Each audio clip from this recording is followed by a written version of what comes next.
రామ్ కళ్యాణ్ అంటే సగం మంది అగమనేశారు. ఎందుకంటే ఇక్కడ వికారాబాద్ నాకు పెట్టిన పేరు వకీల్, మా వకీల్ సార్, మా అమ్మ నాన్న పెట్టిన పేరు రామ్ సార్. నాకు ఇక్కడికి వచ్చినప్పుడల్లా నా పేరు మర్చిపోయి మా వకీల్ సార్ అంటే నన్నే అని నేను అటు ఇటు చూస్తుంటా. సో థ్యాంక్ యూ అన్న, నాకు ఒక కొత్త నామకరణం చేసినందుకు. అయితే ఇక్కడ చాలా మంది పక్కన ఉన్నారు, ఈ సబ్జెక్ట్ గురించి ఇంకా బాగా చెప్పగలుగుతారు.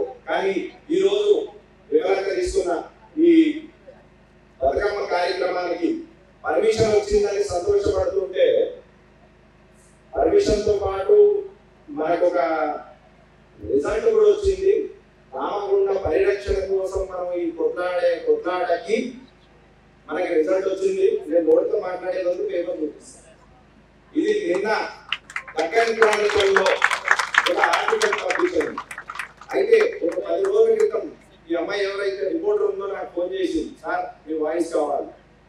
2020లో నువ్వు ఇదే మాట చెప్పి వాయిస్ తీసుకున్నావమ్మా, అడవిని కాపాడుతాం, అడవిని చేస్తామని. ఆర్టికల్ మీకు ఇష్టం వచ్చినట్టు రాసుకున్నారు, మాకేం రాస్తారు ఈ సార్ అని అడిగారు. నా పేరు రాయకపోయినా పర్లేదు, మా వాళ్ళ పేరు రాయకపోయినా పర్లేదు, ఎవరైతే రాడార్ స్టేషన్ పెడతానని ఇన్ఛార్జ్ ఉన్నాడో ఆయన మనసులో ఏమున్నది, ఎవరో ప్రిన్సిపల్ సెక్రటరీ వచ్చి 1,93,000 చెట్లే కొడుతున్నాం, మీరు కొట్లాడే 12 లక్షల చెట్లు తప్పన్నాడు కదా, మరి ఆయన ఉద్దేశం ఏంటో చెప్పాలి. ఎందుకంటే కోర్టులో 6 డిపార్ట్మెంట్ రెస్పాండెంట్స్ గా చేస్తే ఒక్కడు కూడా ఎన్ని చెట్లు కొడతామని చెప్పలే. మనకి ఎన్ని చెట్లు కొడతావో నువ్వు చెప్పినప్పుడు అడవిలోకి ఎట్లు వస్తావు. ఇప్పుడు నా ఇంట్లోకి వచ్చి నువ్వు అన్నం తింటావా, మంచినీళ్ళు తాగుతావా, పడుకుంటావా, పోతావా చెప్పకుండా ఎవడైనా ఇంట్లోకి రాణిస్తావా మనం? నువ్వు అట్లాంటప్పుడు మా సంపద ఎన్ని చెట్లు కొడతావో నువ్వు చెప్పకుంటే ఎట్లా వస్తావు అన్న బయటికి ఈయన బయటికి వచ్చి మొన్న ధర్నా చేయగానే 1,93,000 చెట్లని ప్రిన్సిపల్ సెక్రటరీ స్టేట్మెంట్ ఇచ్చారు. నేను ఆర్టీఏ ఫైల్ చేసిన, ఎవరిచ్చారు నీకు ఈ హక్కు?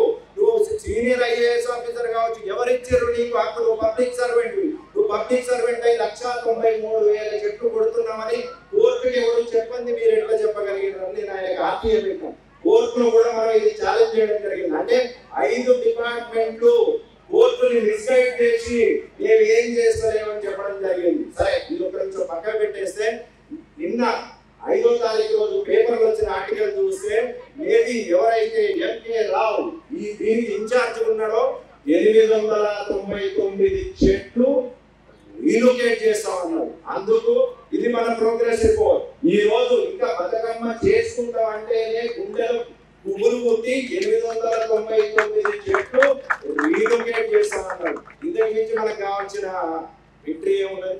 ఇది ఒక స్టెప్ కాదు, అంటే 100 స్టెప్పులు. 1,93,000 ఏదైతే స్టేట్మెంట్ చేసిరో చెట్లు కొడతామని, ఆ 1,93,000 వెనకకి తీసుకుని 899 చేశారు.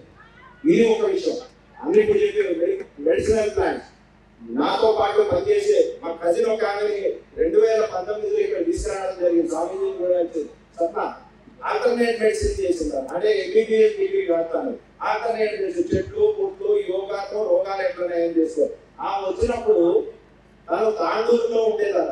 నేను ఎప్పుడో చిన్నప్పుడు ఇక్కడ చెట్లు ఉన్నాయని విన్నాను రామ్, నేను ఒకసారి నీకు ఈ లిస్టు తీసిస్తాను. ఒక 2 రోజుల తర్వాత ఒక లిస్టు తీసింది. ఆ లిస్టులో ఇప్పుడు అన్న చెప్పినట్టు 138 చెట్లు మన ఉస్మానియా ప్రొఫెసర్లు డిక్లేర్ చేసిన 138 చెట్లు రకాలు ఉన్నాయి. ఈ చెట్లని ప్రపంచంలో ఎక్కడ మనం అమ్ముకున్న పేటెంట్ రైట్స్ తీసుకున్న వేల కోట్ల విలువ చేస్తాయి. మా రామగుండం మాకు వదిలేసి వేల కోట్లు మీరు తీసుకోవడానికి నేను ఈ సభాముఖంగా చెప్పదలుచుకున్నా. రెండోది, మీరు ఈ పేటెంట్ రైట్స్ ఇవి ఒక నిమిషం పక్కన పెట్టేసినా సరే, ఇక్కడున్న ప్రజల మనోగతం, నేను ఫస్ట్ టైం వచ్చినప్పుడు 2017లో నిజంగా వీడియో తీస్తే, నేను లైవ్ వీడియో తీస్తే ఎవరిని రమ్మంటే ఏమొద్దు సార్ అన్నారు. ఈ రోజు ఇంతమందిని చూస్తే నాకు ఏదో నా ఇంట్లో పండగ పెళ్ళో అవుతున్నంత సంతోషంగా ఉంది. నిజంగా రామన్న గురించి, వెంకటన్న గురించి ఎంత మేము దీని గురించి చేసాం. తులసి మనం మాట్లాడుతుంటే అన్నదండి మీరు తీసుకోవడం వల్ల, ఒకళ్ళకి ఒక స్టెప్ వేయడం వల్ల అసలు ఈ రోజు వచ్చిన కళ ఎన్ని రోజులు వచ్చి స్వామీజీ వాళ్ళ అయితే ఎప్పుడు వస్తుంది వకీల్ ఆర్డర్ రాలేదు. ప్రజా దర్బార్లో ఆర్డర్ వచ్చింది స్వామీజీకు. దాన్ని మూలంగా చెప్పదలుచుకుని ఎక్కువ టైం తీసుకోదలుచుకోలేము. ఇంకా పెద్దలు కూడా మాట్లాడేది ఉన్నది. నేను ఒక చిన్న మనం అందరం ఇప్పుడు ఒక తాటి మీదకి వచ్చినాం. 12,93,000 చేశారు, దాన్ని 899 చేశారు. ఇప్పుడు మనం చేయాల్సిందల్లా ఒకటే, మన అందరం ముక్త కంఠంతో మా అడవిలోకి ఒక చిన్న క్లారిఫికేషన్ చెప్పాలి. మా అడవి అంటాడు ఎవరో వికారాబాద్ అనుకోకండి. నాకు ఈ అడవికి ఈ వికారాబాద్కి అసలు సంబంధం లేదు. నేను 2017 ఆన్లైన్ వీడియో చూసినప్పుడు చాలా మంది చూస్తుండొచ్చు, దమ్మగూడెం అని వీడియో చేస్తున్నాను. నా నాలెడ్జ్ కానీ ఈ ఊరు ప్రజలు వీళ్ళు ఇక్కడ ఉన్న వాళ్ళలో అందరిలో సగం మంది నేను చూసుకుంటా. నేను వాళ్ళని గుర్తుపడమే వైద్యుగా బాగున్నావా అంటారు.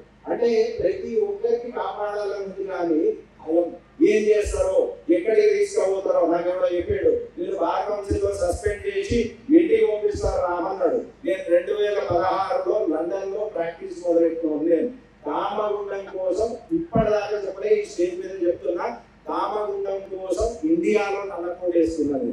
నన్ను ఇక్కడ సస్పెండ్ చేసి నువ్వు పంపిస్తే నేను పోయి నడనుకుంటా. నా అన్నదమ్ములు గుండసులేఖ గారు స్టేట్మెంట్ చేశారు, రామన్న ఫోన్ చేసాడు నాకు, ఆయనకి ఊగిపోతాడు ఇక అంకుశంగా రాజశేఖర్లా.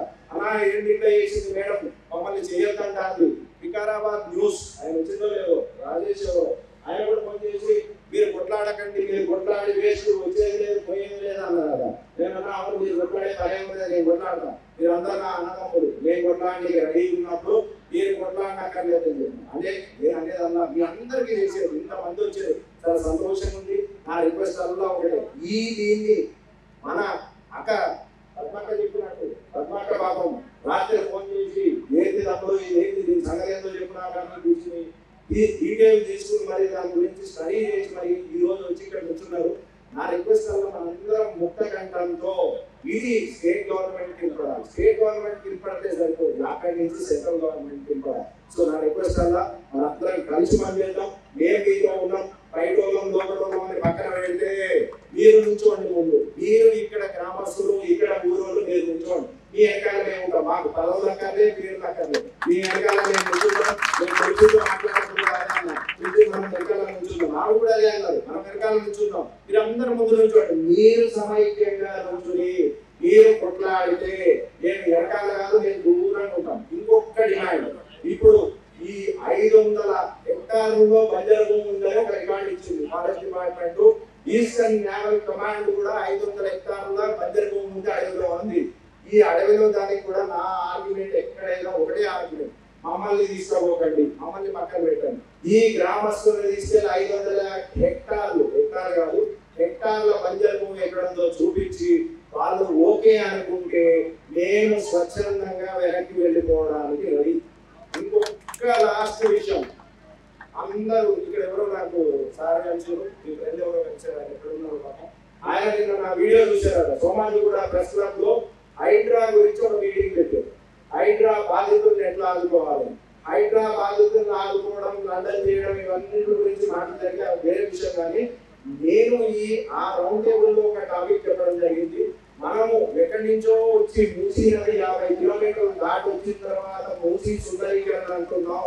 మరి మూసీ పరివాహక కేంద్రం, ట్రిబ్యూటరీ ఆఫ్ మూసీ, ఎవడో అంటాడు అక్కడ మూసీ పుట్టే అంటారు. మూసీ ఇక్కడ పుట్టే రేడియోలో చూస్తే 9 కిలోమీటర్ల దూరంగానే ఉంది మూసీ జన్మస్థానం. ఈసా కాకినా ఇక్కడ పుట్టినప్పుడు వీటిల్లో ఎన్నో న్యాచురల్ స్ప్రింగ్స్ ఇక్కడ ఉన్నప్పుడు మరి వీటి గమనం అయిపోతుంది. న్యాచురల్ గ్రావిటీ నుంచి వచ్చే న్యాచురల్ గ్రావిటీలో వచ్చే మూసీ నది డిస్టర్బ్ అయినప్పుడు నువ్వు మూసీ అని పేదోడి కొట్టగొట్టి వాడి కలల సౌదాన్ని కూల్చి నువ్వు ఏం సాధించదలుచుకున్నావు అని గవర్నమెంట్ మేము అడిగినప్పుడు మనం ఏం అడగాలంటే మా మూసీని మీరెక్కడ డిస్టర్బ్ చేస్తారు, ఇక్కడి నుంచి పోయేది కూడా అంటాడు మూసీ ఏడ పుట్టలేదు అంటే ఏడ పుట్టలేదు, మా పక్కింట్లో పుట్టింది, మీరేమైనా అభ్యంతరమా, మా పక్క ఊరి నుంచి పోతాం, మీరేమైనా అభ్యంతరమా.